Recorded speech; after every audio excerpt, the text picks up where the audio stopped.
Okay, the next classical civilization we're going to take a look at is the Han Dynasty of China. Let's start by taking a look at how the Han restored unity to China. Following the Qin dynasty, which was China's official first dynasty, but it's most short-lived, only about 15 years, the Han rulers established a centralized government, they lowered taxes, and they created peace and stability for about 400 years. Now, we'll take a look at the Qin dynasty a little bit later in this unit and talk about why it wasn't a long-lasting dynasty. But the Han dynasty was one of China's longest-lasting dynasties and is the dynasty that most people in China look back to as the sort of founding of what we would call Chinese civilization. The picture here is just a sort of representation of what the Emperor Liu Bang might have looked like. He would have been the founder of the Han dynasty. Okay, the emperor we actually want to spend most of our time looking at is the Emperor Wu Di, and he's pictured here in this image. And he ruled from 141 to 87 BC. Now, he expanded the Chinese Empire through war and conflict, and he forced invading nomads to retreat beyond the Great Wall. He also colonized areas to the northeast and south of China, so he expanded the size of the Chinese dynasty. Now, this empire had expanded nearly to the bounds of what we would today call present-day China. It didn't include everything in present-day China, but it came pretty close. Alright, so let's take a look at expansion. Here are some of the outposts that were added to China. The map on the right shows you essentially what the Han Dynasty looked like near the beginning of the dynasty. But eventually they added this area, which we call today Manchuria, and northern Korea was added to the dynasty as well, as was northern Vietnam in the south. And eastern Tibet in the western part of China was also added. And this part of Central Asia was also added. And you'll notice that it has sort of an odd shape. That's because it's going to follow what we know as the Silk Road. Alright, now the Han unified Chinese culture through assimilation. So they encouraged intermarriage with local peoples. So Han Chinese people were marrying other local peoples in some of these new areas that they had conquered. They also sent Chinese farmers to settle newly colonized areas. So Chinese people left central China and spread out both north, south, east, and west into these newly acquired territories. Schools also trained local people in Confucian philosophy. So Confucianism became the main philosophy during the Han Dynasty, and it would be spread with the people as they spread to other parts that surrounded China and the newly acquired territory. What's interesting about this philosophy is that it contributed to the idea of the Han Dynasty being sort of the representation of what we would call Chinese culture today. So this concept of the people of the Han. Today, if you go to modern China, like the image here shows of these young men, people in China don't call themselves Chinese. They actually, in Chinese, call themselves Han, or the people of the Han. So they trace their descendants back all the way to the Han Dynasty, whereas in the West, people call it China, because that's actually a reference to the Qin Dynasty, which was the short dynasty that preceded the Han Dynasty. But again, people in China today don't call themselves Chinese, they call themselves Han. Okay, so here's a map of the Silk Road. This is a map we're actually going to take a look at in class and spend some time on. And what you can see is that it's clearly a road, and it has places along the road where it stops. It starts over here in the east in what we call Chang'an, or today it's called Xi'an, and it goes all the way across through Central Asia past Samarkand and Bukhara, and eventually makes its way all the way to the Mediterranean Sea.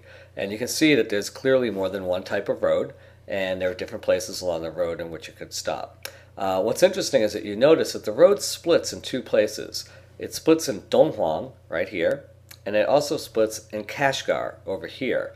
Now it also splits in some other places past Kashgar, but it's always interesting to look at why the road splits at both Donghuang and Kashgar. Those are interesting things that I want to make sure that you understand as we explore this. So if you're not in class and you're absent from class, and you're watching the screencast, and you will have missed out on an activity where we're going to actually address that question. Okay, so here's the question. Why does the Silk Road split at Kashgar and Donghuang? You want to be able to answer this question by the time you're done looking at some of these images. So if I take a look at this map, you can see there's Donghuang and there's Kashgar, and we want to know why the road splits in those two places.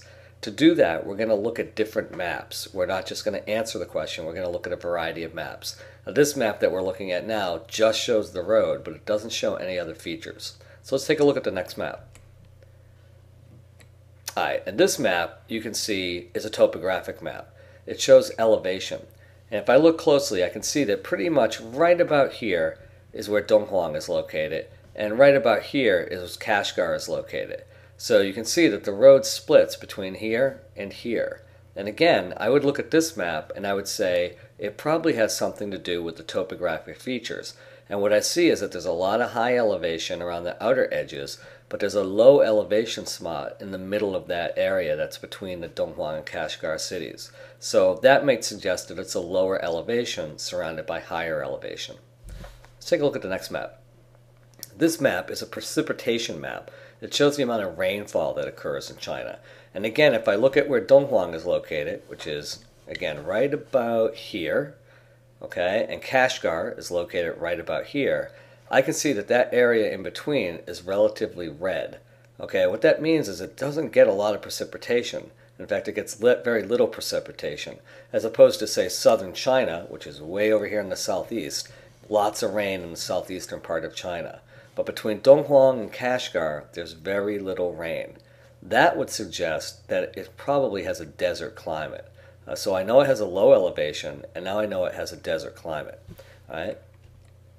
Now this map is a little bit more detailed, and again I can see that right about here is where Donghuang would be located, and right about here is where Kashgar, where it says Kashi, which is actually Kashgar, is located. And now I can see there's a big flat area in between. It has mountains that go around it, right? I have the Tian Shan Mountains, I have the Kunlun Mountains, and I can also see that in the middle it's a desert. So by looking at those other maps, I was able to guess that it's a flat area with not a lot of precipitation.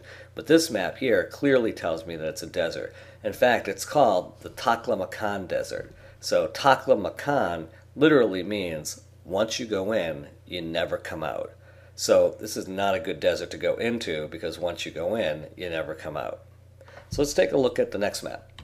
And this map you'll see is a little bit more detailed as well. The road is more detailed. Now I can see over here where Donghuang is located, and I can see where Kashgar is located over here. And this actually shows me that at certain times of the year there's water there. Maybe during the early spring when the sort of snows melt off. The water may not be there all year, but there's a little bit of water. Again, the Taklamakan is in between, and it's still a desert. But now what I can see very clearly is the road splits, and it goes to the north, and it also goes to the south. So it doesn't go into the mountains. In fact, the roads, as you can see, these different roads go around the mountains in both cases. So the importance of understanding what the maps show us is why the road is located where it is. It's wedged between the mountains and the desert. So you don't want to go into the desert because it's the Taklamakan. Once you go in, you don't get out. But you also don't want to go into the mountains too because they're difficult to get across. So the road is located in these two major places because that's essentially the easiest place to travel. Right along the edge of the mountain, but also right along the edge of the desert. So take a look at this. Again, you got up here on the left, you've got a map that shows the road. Over here on the right, you have a topographic map. We've got a political map here in the center. We've got a precipitation map on the bottom left. And on the right over here, we have another detailed map with the road. What's important is to answer the question about why the road splits at Donghuang and Kashgar, we actually have to look at a variety of different maps. In this case, by looking at 5 different maps, I'm able to come up with a pretty good understanding of why the road has the shape that it actually does, especially when we look at that first map and the road seems to split in 2 different places at Donghuang and Kashgar. So this is just a lesson in helping you to understand why maps are important, and that again, to answer a simple question, we often have to look at a variety of different maps.